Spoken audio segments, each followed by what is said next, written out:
İndi Heydər Əliyev haqqında çox danışırlar, çox yazırlar, çox deyirlər. Amma bunu gözlə görmək lazımdır. 1 manatın üstündə bax, o belə desəm, obrazlı desəm, əsirdir ki, Azərbaycan 1 manatı itməsin, büdcə 1 manatı itməsin.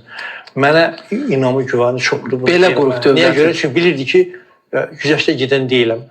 Məni vəzifəyə təyin edəndə bir söz dedi ki, mən SR Nazirlər Soveti sədrinin 1-ci müavini idim və siyasi büronun üzvü idim.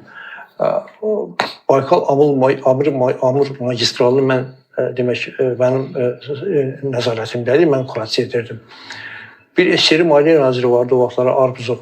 Onun deyir yaxasından yapışırdım, vururdum divara ki pul ver, deyirdi pul yoxdur.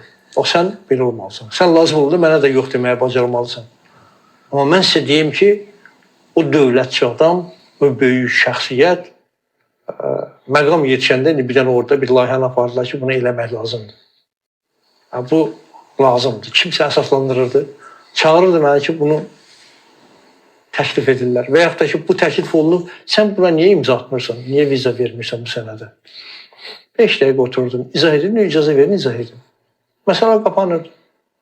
Bu əsaslandırılmamış təklif, maliyyə baxımından, Azərbaycanın maliyyə reallıqları baxımından, büdcə reallıqları baxımından. Bütün prosesləri də həm də ədalətli yanaşır. Bəli, tam ədalətli. Hətta bax, elə məqamlar olub, mən sizə tam səmimi deyirəm. Gedib deyiblər ki, Fikrət Yusifov imkan vermir, deyir ki, mən bunu eləməyəcəm, nə olsun bu dövlət içində bir məsələdir və s. Bir də görünür ki, hətta mən olub ki, agresiv qəbul edilib ki, sən bu nədir, bu məsələni mən qaldırmışam, qoymuşam, sən buna yox deyirsən. 5 dəqiqə məni dinləyin, deyim.